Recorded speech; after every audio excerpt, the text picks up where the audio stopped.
How is everyone doing? Thank you for joining us again this week for another episode with Brandon DeCruz and myself. This is Chasing Clarity Health and Fitness Podcast. Today, episode 24, top fat loss diet considerations to make to manage hunger and maximize your adherence, which ultimately leads to your success. That being said, B-Man, how you doing today? Man, I'm doing well, brother. I'm going to keep this short. Can I call you B? Am I allowed to sub call you names or anything like that? Am I allowed to? Is B cool? I just want to make sure we're cool enough. I could call you B. That's all. Oh man, we're already going into the subliminal jabs. But anyway, B is fine with me, my man. You are one of my closest friends. I take no offense to any names that you call me except expletives. Oh, damn. You just took it off the table. Ladies and gentlemen, that means you all could call him expletives, though. Not I. No, dude, this week I'm going to keep it short and simple. This week, another great week within the books, another week deeper into my diet. Actually, this week, have a little bit of exciting news, which I'll share next week as to some things I have in the works. But also, I will be traveling out to the San Antonio Pro for the IFBB San Antonio Championships with one of my pro clients, Anthony Scalza. This is his first season or first contest of the season. He looks fucking unreal. You guys have done a good job, man. So we are on Tuesday. We're on our second day of fat loading. So essentially what I'm doing is loading intramuscular triglycerides because those account for about 2 to 3% of intramuscular glycogen or intramuscular storage. So it does make the muscle look fuller, appear fuller, especially from a cosmetic perspective. And then tomorrow I have a 650 gram carb refeed scheduled for him. Probably going to hit him again with another 5 to 550 grams of carbs on Thursday, depending on his look. But I'll be out there already looking at him in person, going through the ropes. So I fly out Thursday bright and early. I got to be on my flight at like 6 a.m. So I will be at the airport in Newark at about 3 a.m., leaving my house at around 1:30. So it's going to be an early morning, to say the least. However, I'm excited to get out there for at least a few days and visit with him. I have done other shows with him.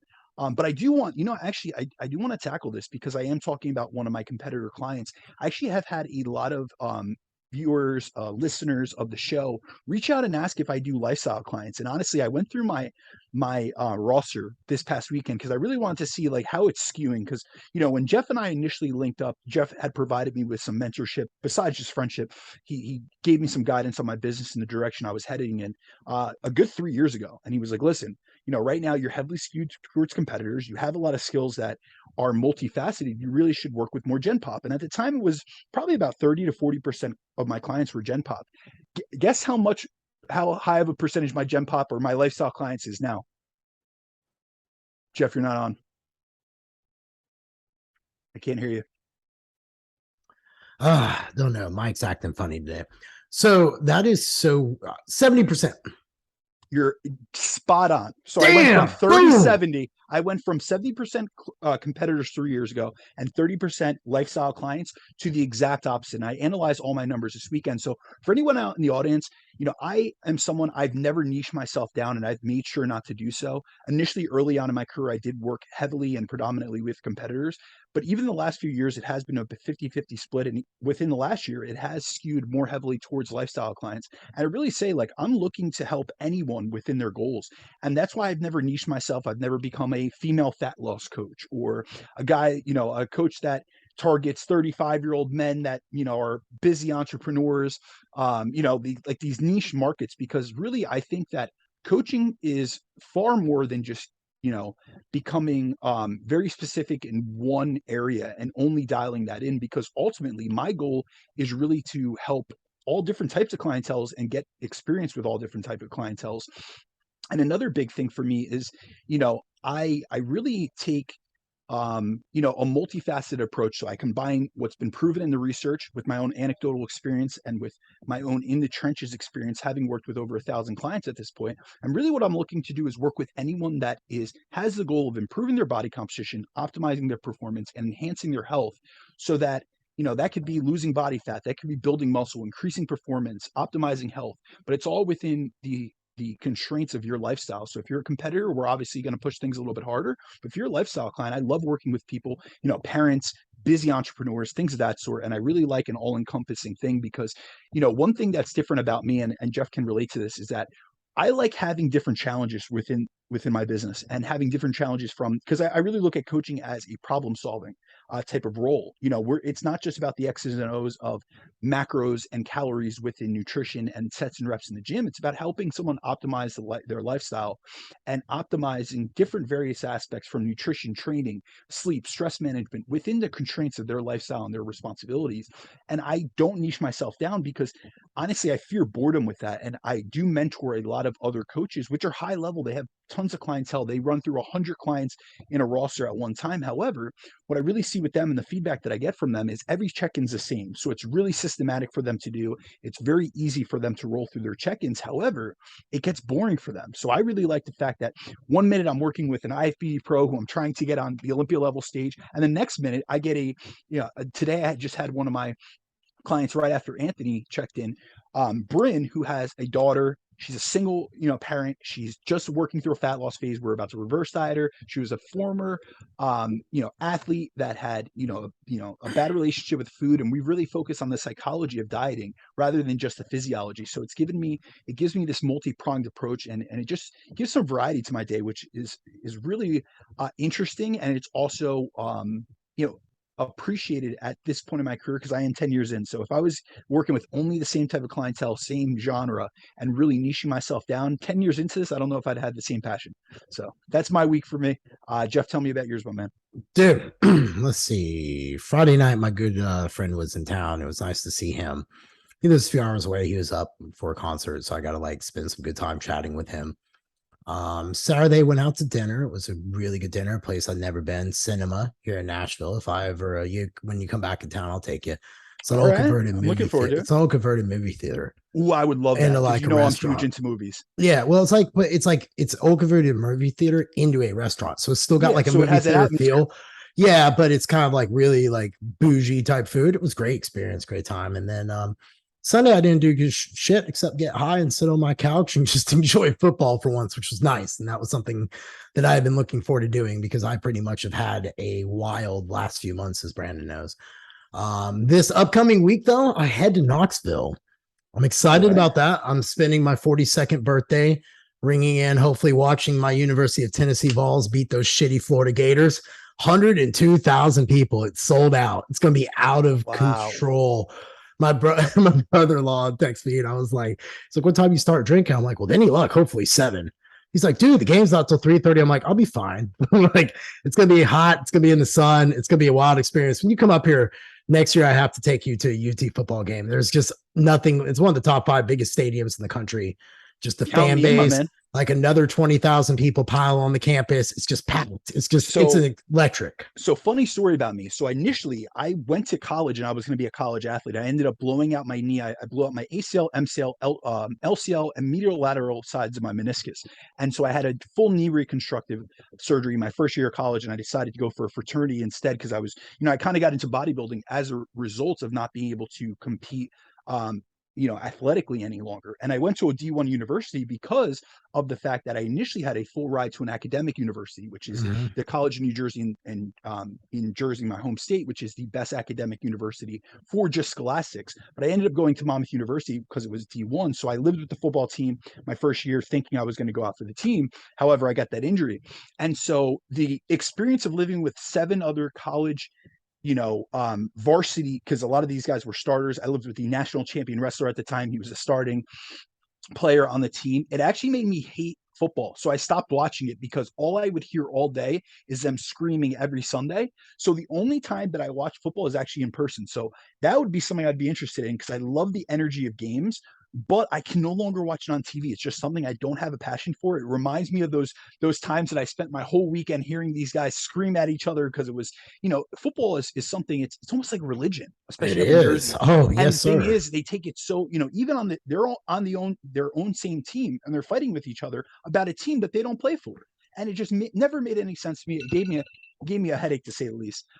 So I stopped watching it in terms of on TV, and I don't own a TV at this point. I haven't had cable for a good 10 years. That was actually I went to a Ben Pakulski seminar in college, and one of the pieces of advice that he gave us was to get rid of your TV for increasing productivity. And at the time, he was saying about helping with bodybuilding and stuff. But honestly, that was one of the best moves or investments I made because it helped to lower distraction. And I finished at the top of my class because I was able to stay dialed in and not distracted from TV, social media, all that kind of stuff. I wasn't involved in that at that time in my life. But it's funny. I would definitely be down to go to a game with you though. They're great, man. You know, like you go up on Friday, it's just the whole experience. But I got something really cool that I'm doing, Brandon. That's going to be like, I'm visiting the two hills that I had my major accidents on because I've not been back on them since I had my accident. So you're talking, I was 8.5 and the other one I was 14, 13. So I'm going to have my picture. 42nd birthday. Yeah. I'm going to have my picture taken down where I wiped out so I can like see the distance. And I'm either going to be like, that was nothing. I was just Transformation Tuesday. Either that, or I'm going to be like, holy shit, I was crazy as shit for doing. So I'm walking away either way. So it's going to be cool. I'm doing it for my book. I'm almost done with my book. So time to wrap this thing up and get it done. So good stuff. Yeah, man. All right, let's get into this shit. So guys, ladies and gentlemen, we're going to talk about top fat loss diet considerations to make to manage hunger and maximize adherence. I think that that's the one thing that just people dread about dieting is they know they're going to be hungry. You know, they're going to like want to, you know, I always tell people, are you want to lick the wallpaper to find out if the schnozberries taste like schnozberries, right? Really Wonka thing. And it's hard to maximize adherence. You know, like a lot of people do really good and then they'll just have like a slip and then things like that. And so what are some, we've had a lot of questions. What are some tips? What are some tricks? What does like the research show? What does our experience bring to the table when it comes to managing hunger and maximizing adherence? So first we want to talk about why hunger management is the key to succeeding in a fat loss phase. All right. So we know that fat loss is fundamentally determined by our state of energy balance, meaning we need to consume less calories than we burn.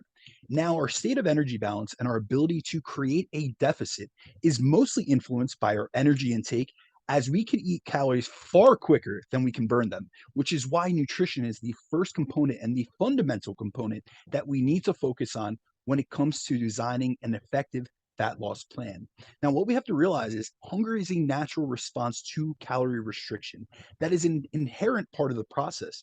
You know, to get into fat loss, to induce fat loss, we have to experience hunger. It's going to come with, it comes for the, you know, it's part of cost of for entry. So, but how we approach our diet can either make or break our ability to successfully get lean and stay lean. And so that was a big thing that we spoke about last week was a lot of people can get, you know, lose body fat, lose weight, but they can't maintain it. So today's going to apply to how you approach your fat loss phase, how to maximize your ability to stay on plan. And then also these are going to be strategies or these are going to be fundamental principles because we're not actually going to talk about tips. We're going to talk about the fundamental principles within nutrition considerations that will help you both during the diet and after the diet. So as we lose more and more body fat, the more of an increase in hunger we'll experience and the more of an increase in appetite we'll experience. And this is a completely natural and evolutionary response to being in a deficit. And it's a sign that we're losing body fat and depleting some of our body's energy stores.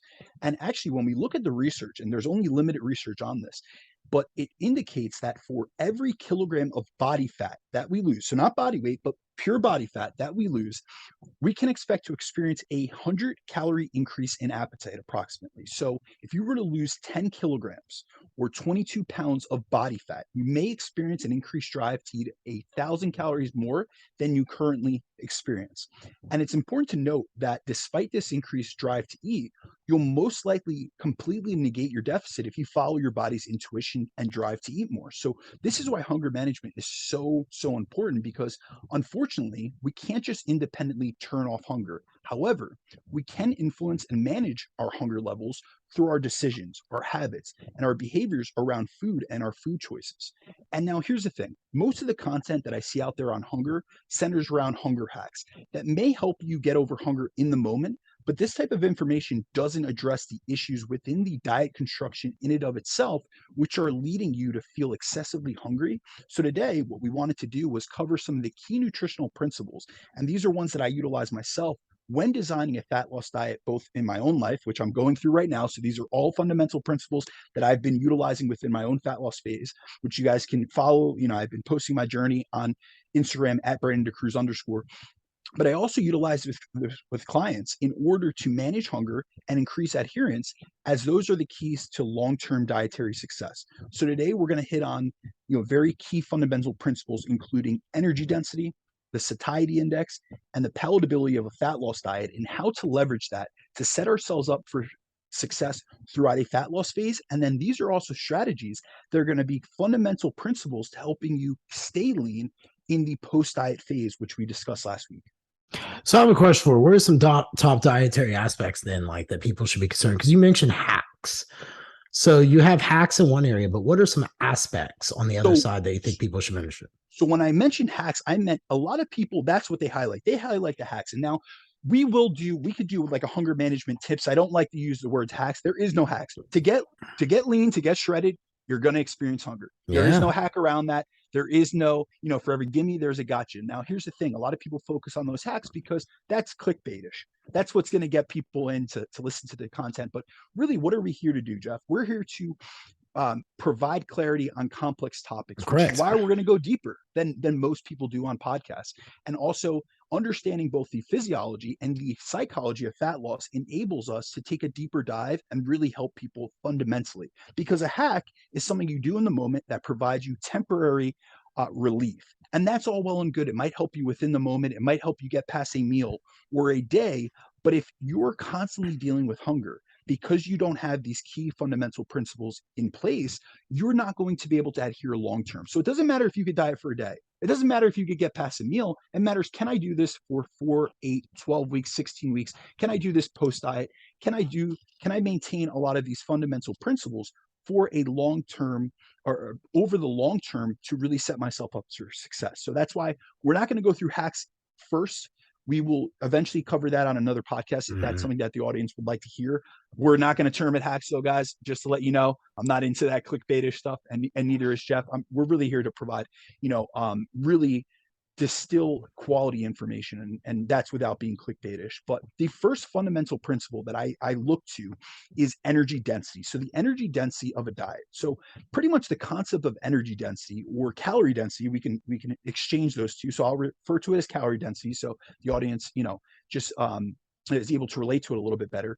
Refers to how many calories are in a gram of a food source. So the calorie density of our diet impacts how much we eat, our ability to manage hunger during a diet, our micronutrient status, and our ability to adhere to a calorie deficit, which all impact the success we have in a fat loss phase and ultimately the body composition results we attain.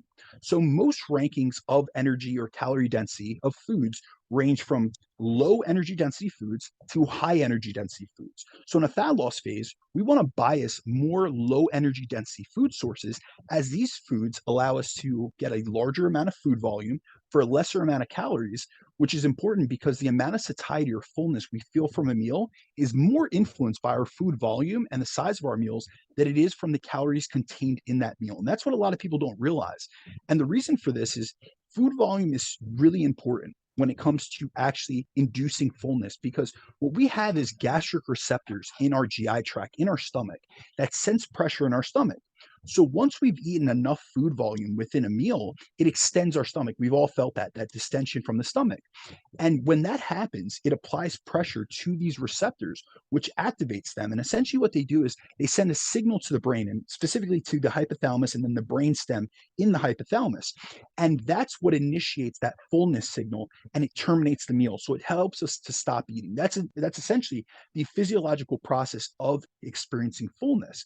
And so this is why I specifically try to set up my diets in a way that I'm able to get clients as satiated as possible without going over their calorie allotment, so that they're better able to stick to their diet and thus see the results they desire. So I do this by specifically and carefully selecting items that have lower energy density, meaning they have less calories per unit volume, but they also have a ton of nutrients and can be eaten in higher volumes and amounts, which are going to help increase that fullness. Because if you have a higher volume meal, you're going to have more of that gastric, stretching, and you're going to have more of that inducing of satiety and more fullness. So really, when we talk about low energy density foods, these would include things like higher protein foods, especially like lean protein sources, because energy density is calories per gram. So when we look at that, leaner protein sources are going to have less calories per gram, and you're going to be able to get more food volume for lesser calories. Other examples would be high fiber foods like vegetables and fruits. And so really how I try to get this across to clientele when I'm talking about energy density or calorie density is, I want them to think about it as the fact that many calories is in 100 grams of food? Because really, when we think about it, like the actual technical definition is the amount of calories per gram of food. But none of our clients are going to do this granular math. You know what I mean? Where they're Mhm. thinking about 1 gram, what does it equal calorie wise? That doesn't equate to anything. But a 100-gram serving is something that would be considered a serving of fruit, a serving of vegetables, a small serving of protein for a female. And so, for example, if you're looking to add something to a Greek yogurt or a shake, most of the times I'll discuss this with clients and I'll put it in the context of energy density. So often, they'll tell me they'll send me over during their consult like meals that they have currently, and usually they're either adding like they're looking to add healthy food choices to either their shakes, whether it be like a smoothie or to like their Greek yogurt, and they're looking at things like fruit or nut butter like peanut butter. And so how I break it down to them is we need to look at the energy density, especially if you're in a diet of these two different food sources, because you'll see they're vastly different. So for example, I know these off the top of my head because I always have the same conversation with clients. So 100 grams of strawberries has 36 calories. So for 100-gram serving, you throw it in your shake, 36 extra calories. There it goes. However, for a same 100-gram serving of creamy peanut butter, it has 632 calories. So peanut butter has 18 times the calorie density of strawberries. In Mhm. both scenarios, you're getting the same amount of grams. However, you're going to get much more satiated on these strawberries because of the fiber content, because of the water content, because of the food volume associated with them, but you're also getting 18 times less calories. And so that would be a better option if we're on a calorie controlled diet where we're trying to induce fat loss. And that's where we can leverage this in order to drive down our food intake or our calorie intake. Okay, so then that so when it comes to how energy impacts calorie intake, what you're trying to get at is probably smarter not to do the macro counting and putting in a bunch of processed foods thing, correct? Because Absolutely. like you And we're get a going to go lot of through that. people, yeah. So that's something I think we need to talk about. How does energy density impact calorie intake? In the sense of like, you still see it out there. Like I'm gonna have my cheat day or my cheat meal or all these things, and they're very small processed meals, and Mhm. then you just hear they're But just calorie dense. right. They're calorie dense, but they're not full dense. So how does energy density how do you compare that out to people? Like how do you coach people through that when you do them? Because you have your gym pop and you have your competitors. Competitors know. But how do you work with your gym pop on that? Because we do have those people who might be listening and already and think like, well, I get a cheat day or I get a cheat meal or these things. So yeah, so that's a little bit different of a topic. That would be more on food palatability because that is the pleasure or the reward seeking behavior Really? behind foods. But when it comes down to energy density and its impact on calorie intake, what I often tell clients, especially those that want to take more of a flexible approach, is just because it fits your macros doesn't mean you should make it fit. Meaning that Mhm. just because it fits the macronutrient targets within a meal doesn't mean that it's the best bang for your buck in terms of satiety per calorie, in terms of nutrient density, and in terms of energy density. So when we actually look at energy density and its impact on calorie intake, there's actually tons of research which examine the impact of energy density on calorie intake and show that making up our diet of a higher proportion of lower energy density foods, so like your fruits, your vegetables, your lean protein sources, they all reduce calorie intake in comparison to higher energy density foods like your processed or your ultra processed foods. And thus, lower energy density food sources help with fat loss. So, for instance, there's a famous study by Barbara Rolls who did most of the work on energy density. She's a famous researcher. And what she did was she took normal weight women and she brought them into a lab over the course of a few days to test different levels of energy density. And so in each condition, they required the women to eat the same low energy density sides. And then what they did was they just on different days of the study, so on 3 different days, they manipulated the energy density of their lunch and dinner. So every day they got a standardized breakfast. But then they manipulated and varied the energy density of their lunch and dinner meals between either a low energy density day, a medium energy density day, or a high energy density day. So on the high energy density day, they had their lunch and dinner were high energy density, and say on the low energy density day, their lunch and dinner were low energy density. Mhm. But they allowed them to eat until they were satiated. So they were given unlimited access, eat to your full. That's what they were told. And what they found was that regardless of the energy density of the entrees, whether it was from the low energy density, so the low calorie, or the high calorie density, so the high calorie meals, their total amount of food volume or the total grams of food that they ate per meal was roughly the same between all conditions. So they didn't eat for calories, they ate for food volume, which was what I was referring to before. Our body recognizes, think about it. Our brains aren't my fitness pal. They're not computing calories like when they see a meal. Like they're not registering, oh, I already ate, I ate 500 calories, but I usually eat 1,000 calories per meal. So I should be 50% as full. That's not how it works. It works on food volume. So, however, despite eating the same amount of food weight each day, of the study, their total calorie intakes on each day were vastly different because of this difference in energy density of their meals. So when the ladies were in the low energy density condition, they consumed an average of 1,300, I think it was 1,370 calories per day. However, when they were in the high energy density condition, they consumed over 1,800 calories per day. Now, here's like the wild thing that I always find very interesting about the study and manipulating the energy density of our diet. In this study, in every single day, they ate to fullness. And they actually had subjective ratings of their fullness and satieties. And they found no differences in the fullness and the satiety scores between conditions. So it didn't even matter that on the high energy density day, they consumed over 400 calories more than on the low energy density day. They found no differences in energy density. So really what this means is just by manipulating your energy density, you could reduce your ad libitum food intake by about 20%, because think about what these women did. They ate or over 1,800 calories during the high energy density condition, felt just as full. But then on the low energy density condition, they ate over 400 calories less. So more than 20% of a reduction in their ad libitum food intake, and felt no difference in satiety. So they literally put themselves in a 400 calorie deficit and didn't even feel the effects of that hunger as a result. So it's amazing what the manipulation of energy density can do. And we actually have, meta-analysis that look at this. So like, a meta-analysis is essentially a study of studies, and they look at nutrition trials comparing different energy density diet approaches.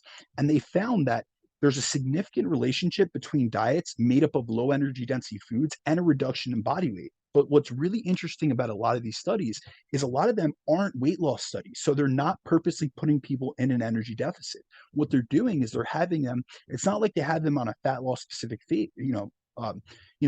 Essentially what they're doing is they're manipulating the energy density of their diet and seeing how they eat ad libitum or to fullness. And they're spontaneously going into an energy deficit and losing body weight and body fat just as a result of swapping out their food sources. So it shows some of the benefits of taking a lower energy density food approach. So imagine when you're in a fat loss phase, leveraging this is really advantageous for maximizing fullness while also being able to maintain an energy deficit. So then what is the satiety index? Like, is there a way that people could kind of like understand stuff? Because I really appreciate you expanding upon that, because I think that, you still see, like, I'll get people all the time who come up to me at the gym, and this is even people who've competed before. Yeah, I'm gonna do my cheat day. And I'm like, why would you do that? You know what I mean? Or why would you swap all those foods out on it? So thank you for really explaining that a little bit deeper. Yeah, absolutely. So the satiety index actually goes hand in hand with energy density, which is why I wanted to cover it as well, because these are concepts that are very closely tied. So in just as a definition, the satiety index refers to how satiating a food is compared to how many calories it provides. So I like to look at this as a rating of satiety per calorie. So that's how I refer to it. I don't say the satiety index to my clients. I say we're looking for maximum satiety per calorie. And in the main study that investigated the satiety index, it was done by a researcher named Holt, I believe. And what they found was that boiled potato contained the highest amount of satiety for the calories consumed in this test, whereas croissants had the lowest satiety index. So boiled potatoes were found to be 4 to 5 times as satiating as croissants, meaning if you tried to get as satiated by croissants as you did by the 240 calories of potato that they studied, you'd have to consume more than 960 calories worth of croissants. So that just shows you the comparison of the vastly different energy density and satiety index profiles you could have. That's why if it fits your macros isn't the most optimal approach, especially if you take a very flexible approach to it, because people will say, well, it doesn't matter. It's carbohydrate source. If I'm doing 50 grams of carbs from this source or 50 grams of carbs from that source, it doesn't matter. But when it comes to the energy density, the satiety index, and all these other aspects, you can get much higher satiety value, much more fullness, and better compliance and adherence to your plan by picking 50 grams of carbohydrates from a potato as compared to another processed carbohydrate. And so the food characteristics that have been shown to make a food have a high satiety index. So this is what I tell clients, like when we're looking for high satiety foods, like great satiety per calorie, they also correlate with having a lower energy density. So what we see is that those foods that have a high amount of food volume, a good amount of protein content, high fiber content, and low palatability are those that have the best satiety per calorie and also the lowest energy density. So, okay, that makes sense. That makes sense. You want to talk about palatability? Hell yeah, man. So this is a hobby horse of mine because I'm very big into, I always tell my clients that coaching goes far beyond the X's and O's of, especially when it comes to nutrition, of just calories and macros. We need to look at food choice. We need to look at food selection. We need to look at the palatability of foods. So when most people think of losing fat, they generally just consider the calories in versus calories out scenario. And although this is the key fundamental principle, so I do acknowledge that, listen, I'm not going to dispute energy balance. I think it's also very important to consider both the physiological and psychological sides of dieting and what influences the amount of food we consume and how that impacts whether we're able to lose fat and get the body composition results we want. Because here's the thing, in one day, yes, maybe you'll be able to fit whatever you want into your macros as long as you stay within calorie balance. But doing that day after day is going to lead to very high levels of hunger, a lack of fullness, and then a lack of ability to maintain that plan because it isn't what we can do in a day. It's what we can sustain over weeks and months that really yield Correct. results. So one of the biggest variables that a lot of people overlook that impacts how many calories we eat and whether we're able to lose fat or not is the palatability of the foods we consume. So palatability, just from a high level perspective, just pretty much simply refers to how tasty or delicious a food is and the hedonic reward, aka like the pleasure response that we Right. receive from the foods we ingest. So the level of palatability of foods we eat has a massive impact on the amount of calories we eat and that pleasure response or that dopamine release that we get from these foods. And what ends up happening is when you consume highly palatable, ultra processed foods, which are tastier, and they're often, what people would label as irresistible, they cause this internal drive for us to eat more of these foods, which makes managing hunger, controlling our cravings, and sticking to a diet extremely difficult. And here's the thing, guys, like dieting is already difficult enough. It's already inherently, hard. So let's not make this any harder of a process. But we have to realize that hyperpalatable foods are those that usually consist of a combination of ultra processed, highly refined things like sugar, fats, and salt, which make them almost impossible to moderate our consumption of. So think about these easy examples. Like think about the food you crave. It's never those low palatability foods. It's always things like ice cream, cakes, cookies, potato chips, tortilla chips, donuts, which I'm sure we can all All the relate good to. things. All the Yeah, good think about it. things. All right, so Yeah. just an example, we always have room for dessert. You know what I mean? We You can always have do. a highly satiated meal, and that's called the buffet effect. When we add more variety in, more palatability to our meals, we end up over consuming. It drives what's called passive overconsumption. And so, when we combined all these different refined sugars and fats and salt and all these different flavor profiles, the combination hits what's called the bliss point, which causes almost like an addictive like behavior to them where we consume more than we should and crave these items soon after we're done with them. So they cause a release of dopamine, which a lot of people associate with pleasure, but dopamine is more of a rewarding and a motivational neurotransmitter. So really what it does is it drives us to be motivated towards doing certain things, and then every time you go back to that, you get that dopamine release and it reinforces that habit. So if you were to eat these foods, not only are you going to be more driven to eat those more often, but it causes like a habit loop. It really ingrains that habit where you want to eat it more and more. And so this is one of the many reasons I'm always driving the importance of food quality with my clients. Like I'm very into food selection. I talk to them about it often because the total amount of calories you're aiming for during a fat loss diet will do nothing if you're compromising your diet or composing your diet of ultra processed foods, which results in you eating more than you should and erasing your calorie deficit for that day. So that's where we get to, the food palatability reward hypothesis. And this is actually how I explain food palatability to my clients. And I think it's when you guys hear this, if you guys aren't familiar with this hypothesis and with this theory, I think it's going to be really reinforcing of essentially what we see with this. So the food reward or food palatability reward hypothesis is pretty much the theory that if we eat more tasty, palatable foods, our drive to eat these calorie foods calorie dense foods will increase. And a great way to encapsulate this concept is to think about the ads for hyperpalatable snacks like potato chips, where they say, think about Lay's. They say, or Pringles, they say, once you pop, the fun don't stop. Or Lay's, they say, bet you can't just eat one. Fuck yeah, we can't just eat one. They're 100% right. These are hyperpalatable foods. They drive over passive overconsumption. So really what I like to do within my own fat loss diets and within my clients' fat loss diets is I like to lower the palatability of our foods as we get deeper into the diet. And I found this to be really beneficial, especially from a hunger perspective, like a hunger management, and an adherence perspective, because as we get deeper into the diet, we know that we experience a heightened drive of hunger. We also have more mental fatigue. We have more decision fatigue.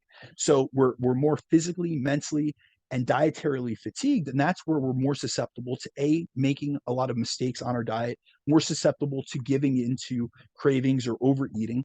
And if we're able to leverage our diet in a way where we utilize more of these high satiety, low energy density foods, which allow us to hit our calorie budget for the day, as well as maximize hunger, or maximize satiety, we're going to be able to better manage our hunger. We're going to bolster, the adherence of the client themselves, and we're going to ensure that we're getting all the necessary nutrients that we need from our diet and maintain a calorie deficit, but not a micronutrient deficit. And that's a big thing, because a lot of people overlook the fact that with the if it fits your macros approach, that doesn't mean it fits your micros. You know what I mean? And I always tell clients that I'm like, listen, if you're swapping out, a sweet potato for Pop-Tarts, where is the micronutrient value within that? Where's the fiber content? Where is the potassium content in that Pop-Tart? Now you're displacing necessary nutrients with unnecessary additives. And so it's not about demonizing food. I'm not trying to make this a black and white dichotomous relationship, but I'm saying if we have an energy budget to play with, think about like your daily calories, your total daily energy expenditure essentially governs how many calories you can take in per day. During a fat loss diet, say that you generally burn 2,500 calories per day. You want to be in a 500 calorie deficit to lose a pound per week. That means you have to consume 2,000 calories per day. That's your energy budget. That is your calorie budget. Well, make the best decisions and think to yourself, is this food choice that I'm making, is this food selection for this meal worth it? Is it worth the 200 calories, 50 grams of carbohydrates from this food source? Is it worth the 200 calories? That's 10% of my budget. Because if we were really thinking about things from a financial perspective, which I work with a lot of entrepreneurs, a lot of other coaches, Jeff, I know you can relate to me. Often when I put it in financial terms and I'm like, would you allocate this portion of your budget? So say someone is consuming 50% of their intake, their daily intake, from hyperpalatable processed foods. So it's like 50% clean, 50%, fun foods. It's like, if you had your budget for the month, would you allocate 50% of your budget every month away from, 50% towards your bills, and so necessary, physiological functions, so clean food would be your bills, and then take your other 50% and just blow it on whatever, unnecessary expenses? Most of us wouldn't do that. That's not a smart financial, decision long term. We would have some for savings. We would invest into something that's going to have some residual. It's going to have some added bonus over the long term. And that's really where I see food quality. It gives us more bang for our buck. It provides a better ability to stay full, which is really crucial to maintaining adherence and maximizing fat loss within a diet. But then also, it's giving us more bang for our buck in terms of micronutrients, fiber, all these other necessary nutrients that we need. And so that's where we really look to food selection as and manipulating the palatability of foods as a way to bolster adherence and really help ourselves, set ourselves up for success. And that's really what I'm trying to do with clients. Yeah, big thing, like I talk to my clients about, I'm like, when you eat those processed food, there's no micronutrients placement. It actually leaches and depletes your micronutrients. Like if you got a bank, like your savings account, that stuff. So always putting you behind the line, you're always behind. And then once you're playing catch up, that's when it's harder to do. And I think that's when, just things start going sideways. Like you said, if you don't really pay attention to the food quality. So I'm glad you brought that up as a point. I think that's all the topics we had today, dude. Yeah, my man. Dude. We got through it quick. Yeah, no shit, man. All right, B. Well, where can everybody find you at? Guys, feel free to reach out to me at Instagram at @BrandonDeCruz_ or on my email, which is bdecruzfitness@gmail.com. Guys, thank you so much for all of you guys that share, that like, that have subscribed to the podcast. We really do appreciate it.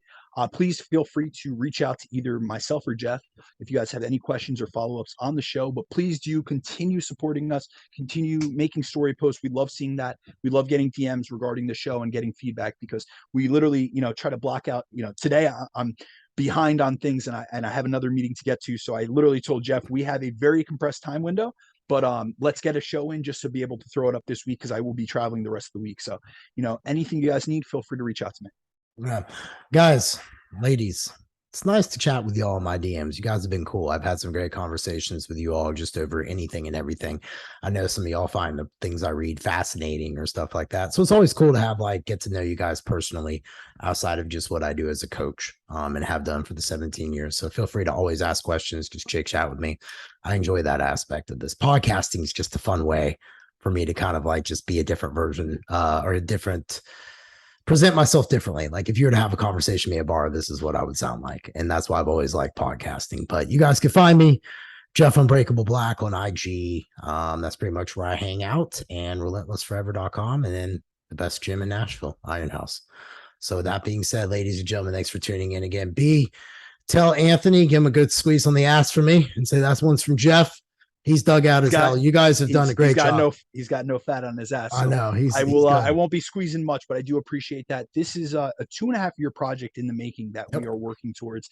And I've invested more than most people will ever know into Anthony's progress, and both mental and physical. So I'm really looking forward to him. I'm extremely proud of him, the progress he's made, both physically and mentally, in terms of his approach to prep, as well as in his own professional approach. He is a trainer full time, as you do know. And he's really taken this prep in a different approach in terms of his ability to manage both his personal life, his relationships, his professional life within, training his clients, and then also this prep in general. And I'm super proud of him. And it's really nice. I always say there's a ripple effect to coaching, where we're able to provide a positive impact on one client, and it impacts those around them. And that's really my goal, man. I always say I'm not looking for just transformations. I'm looking, physique transformations. I'm looking for lifestyle transformations, and seeing how far he's come. I'm extremely proud. So that's why I'm allocating the time, despite being extremely busy. I'm flying out. Most people won't get me to fly anywhere. You are one of the exceptions to the rule, my friend, that I will fly out for you. But at this point in my life, I'm not big into travel, because I did spend 6 years traveling 65 to 75,000 miles per year for a professional corporate, career. And so at this point, it's few and far between that I make travel, but I am looking forward to linking up with him, seeing him, do phenomenal, and also peeking him in person, because we're actually going to document the full process. We have 2 videographers flying out with us. So we're going to document this whole thing so that we have it in the books, and we can remember this and look back on it with our kids later in life. Yeah, man. Well, I'll tell you what, I'm just going to get you to move here one day. Then I don't have to worry about you flying here. But nonetheless, man, enjoy San Antonio. I've heard it's a beautiful city, and the river walk is great to see. Beautiful. So enjoy yourself, man. I'm actually going there next year. So get there before me. All right, ladies and gentlemen, well, thanks for supporting us. Please like us, share us, get us out there. We really appreciate all the support, all the growth. Leave us some reviews on Spotify and iTunes if you find in your heart. All right. That's it. See ya.